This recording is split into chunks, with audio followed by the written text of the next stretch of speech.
So, nandito tayo ngayon sa bahay nila Auntie Sita. Kasi magbabayad ako ng utang. Dahil sahod na, wait lang. Dahil sahod na, magbabayad tayo ng utang kay tignan nyo kung kaninong tayo meron ng utang ngayon. Siyempre, hindi ko makakalimutan ang utang ko dito. Halika. I heard na tapos na ata yung bahay na Sita, di ba? Nakapag ayun na siya ng mga alam.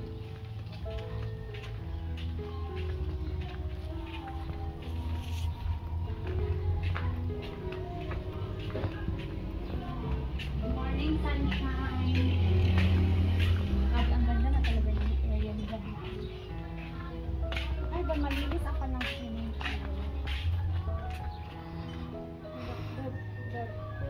Pakita mo yung ano doon. African talisay. Grabe ang haba niya.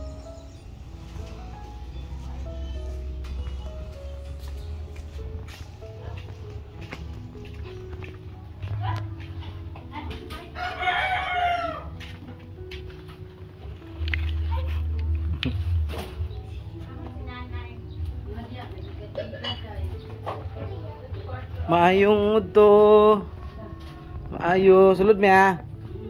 Sulod, maayo, te. Nandito daw sila. Ang gamin muna tayo dito. Uy. Wala, natulog. Tulog.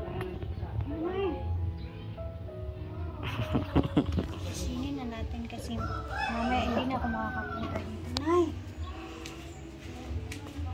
Yat nan, uy, kasi musuga. Nay, udto di nay. Udto. Diba, nakuutang sa inyo? Hindi naman po ko. Diba may utang ako sa iyo na ako utang sa inyo ha? Diba nag-promise ko maghatag? Ay, wala.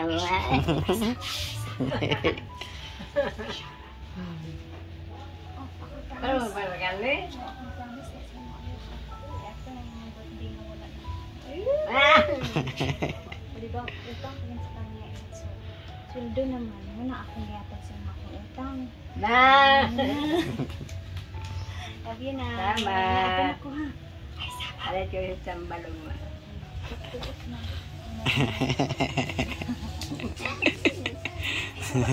Ikaw, ba't ako ko? Promise na ba? Promise ko yan. Panuwa na ako juga.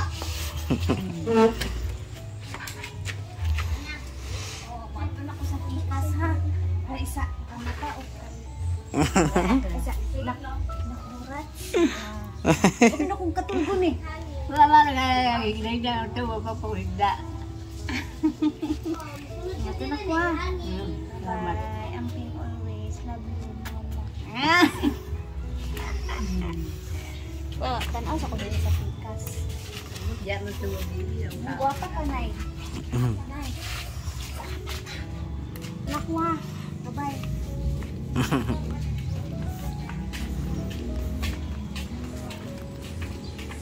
Punta tayo, may music kasi doon kina Auntie Sita.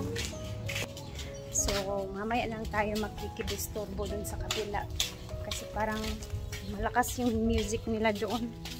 Ano tayo. And then, next natin na gagawin is doon tayo sa mga obligasyones ko sa tindahan ni Auntie Sita. So, ang akin lang talaga, hindi ko lang talaga kayang kalimutan yung promise ko kay nanay. Kasi I love Nanay Conching. So, ayan na si Habi. Marami din niyang gagawin ngayon kasi may mga babayaran din dun sa bahay, sa bigas, dun sa kapitbahay namin. Tapos dito naman, andito tayo kasi magbabayad din tayo dito sa kantin. And magbibigay din ako kay Brenda ng partial para dito sa necklace natin na pendant. So, ito is 9,500, naging 7,500 na lang. So, tanungin ko muna siya kung 7,500 ba yung bibigyan na. Or magtutubo ng 500. Sa 8,000. Oh, depende na sa kanya. O, tara na at para medyo maluwag-luwag na ang aking isipan sa mga obligasyones na ating babayaran. So, 5,000 pa. Dahil naka-vlog talaga to, kailangan i-vlog din natin, no? Ang sa pendant to, 1, 2, 3, 4, 5. So, mag-partial ng 5,000! Thank you so much! 5,000 na muna, Mang, ha? Bili ko ng lalaki. O, di ba, 9,500 ba ni? Naka-less tayo, 7,500 na lang. So, dapat 8,000 na lang ipapabayad mo sa atin. Yeah, At least tumubong siya ng 500. Thank you so much. Sabi pa yung ka. Ayun na, kay yung effort po nga. Diba nang minili mo? Vlog po. Thank you so much, Palawan Pawn Shop. Ay, nag-promote nga pala siya sa Palawan kanina. Mapera to ngayon. Kasi malaki-laki yung ano niya. Malaki-laki. Malaki! Nalugi. Thank you so much, Rhea Pilingera. Thank you, ma'am. Next sahod Congratulations na. sa 200,000 niya nga sahod. Gabi. Over. Wala. Hindi pa 300 ay. Kulbaan. Yawan lang po.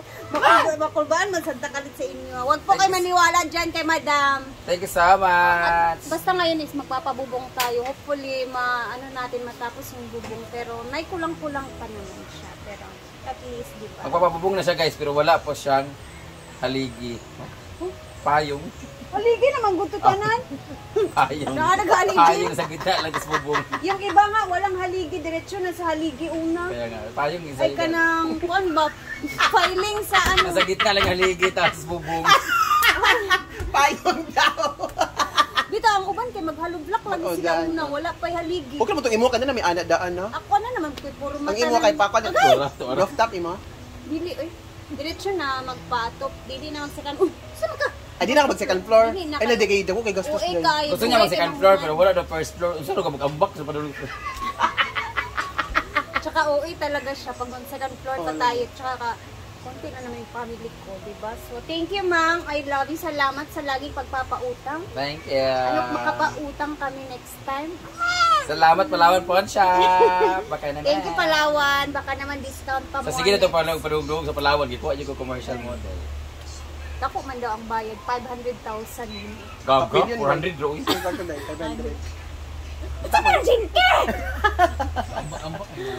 So, dito naman tayo sa obligasyon ko sa tindahan ni Donna. Kasi guys, si Donna, na kasi siya, maldeta siya sa amin. Kasi ang dami na naming utang dito. Check. Hindi naman. Bait naman si Donna. So, tingnan natin kung magkano ang utang ni Rhea. Tapos meron akong utang dito. Medyo malaki-laki talaga. 2 kahon ng Red Horse last Easter Sunday.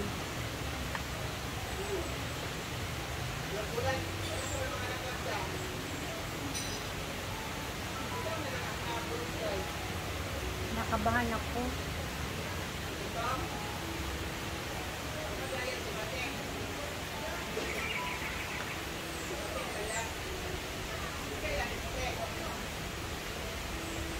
Parang mahaba ng listahan talaga. Hindi ko pa siya na total yan. 2,900. Ay, kinuko, Lord. Ito na ata yung pinakamalaki kong utang doon, no? 2,900. Sakto lang talaga. Dahil to sa Easter Sunday. Yung mga treat-treat ko talaga. May ipon. And then yung mga pang-cooking natin na mga ingredients, syempre dito kinukuha doon. Pinadona nila. Okay, bayad na. So, utangan na. Thank you so much. Wala. Cash out na lahat. Ako ang una nagbayad pero ano. Ay, si Zippo naman ako ni Zippo. Sayang. So, thank you, Don. Salamat for always pautang. Ano pa ba? Meron pa ba tayong nakalimutan? Sa bahay na. Yung mga ibang bayarin. Dito sa lahat sa area dito nakapagbayad na tayo. So, thank you sa inyong lahat. Sa lahat, as in talaga, no? Syempre, mag-thank you talaga ako sa inyo kasi dahil sa panonood ninyo ng mga videos, eto, nakakabayad talaga ako. And then, bukas, and then, ang uunahin kasi namin ni Mark ngayon is yung mga, syempre mga bayarin, mauuna talaga yung mga bayarin.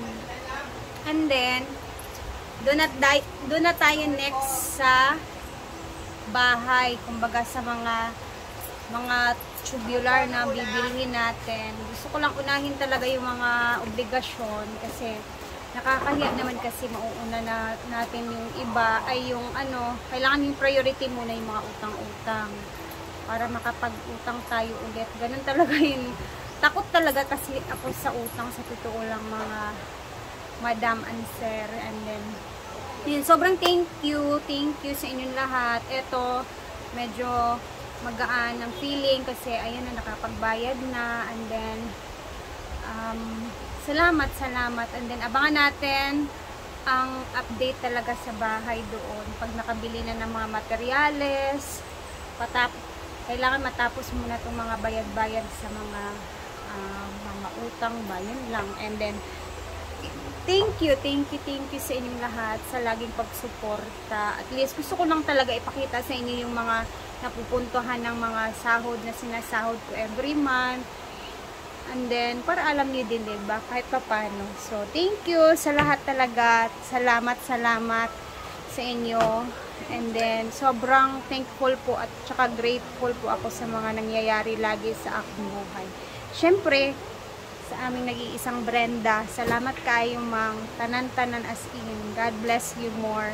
And mabuhay tayong lahat.